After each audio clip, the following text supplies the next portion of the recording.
கரெக்டா வந்துட்டோம்.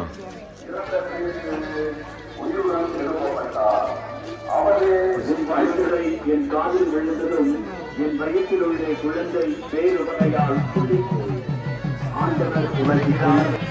வழிகளை அறிஞர்களிலிருந்து தூக்கி எறிந்துள்ளார். தாழ்மையில் இருப்போரை உயர்த்துகிறார்.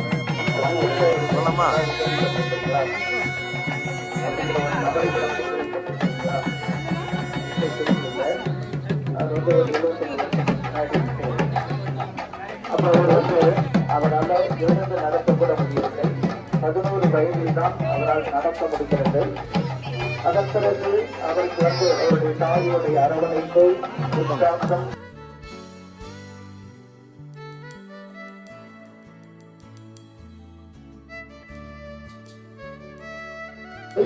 அந்த பயிற்சியோ முயற்சியோ என்பது சாத்தியம். இன்றைக்கு காமராஜப்பட்டி வரணும் அப்படின்னு சொல்லி நாம கோயில்பட்டியில பஸ் ஸ்டாண்ட்ல நின்னோம் அப்படின்னு சொன்னா அதற்குரிய பேருந்துல நம்ம ஏறுவோம். எந்த பலனே தெரியாம பஸ் ஸ்டாண்ட்ல போய் நிற்கிறோம் அப்படின்னா நமக்கான இலக்கு எது? ஒரு கேள்வி கேட்க அப்படின்னு சொன்னா நமக்கு விவிலியம் பவுலடிகளார் விவிலியத்தின் வழியாக சொல்லுகிறார். திருச்சிய திருமுகத்தில் 3வது அதிகாரம் 20வது இறைவாக்கில் பின்னகமே நம் தாய்நாடு என்று அவர் குறிப்பிடுகிறார். அப்போ எல்லா திருச்சபைகளுக்கும் தாய்நாடு பின்னகம். அதனால்தான் 2025ஆம் ஆண்டு யூபிலியில் நமக்கு கொடுக்கப்பட்டிருக்கிற தலைப்பு எதிர்நோக்கும் திருப்பயணிகள். நாம் எல்லாமே திருப்பயணம் பின்னகத்தை நோக்கி பயணித்துக் கொண்டிருக்கிற திருப்பயணிகளாக நாம் இருக்கிறோம். அப்ப இந்த பின்னகத்திற்கான இந்த ஓட்டத்தில் எத்தகைய தயாரிப்போடு நாம் இருக்க வேண்டும் அப்படின்னு சொல்லும்போது போராட்டத்தில் ஈடுபட்டு காத்துக்கொண்டு இது எனக்காக காத்திருப்பது நேரிய வாழ்வுக்கான வெற்றி வாக்கியம் என்று சொல்லுகிறார்.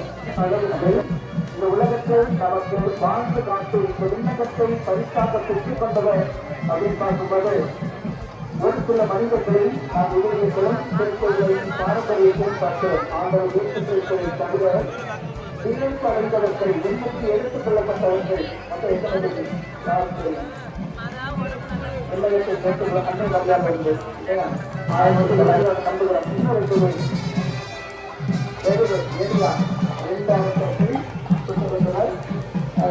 புத்தகத்தினர் 16வது மாதத்தில்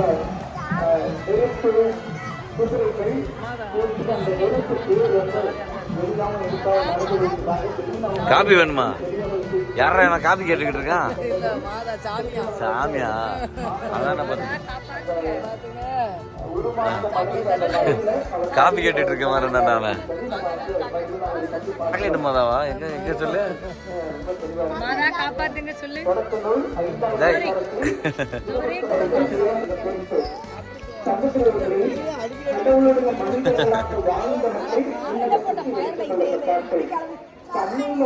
போலாமா?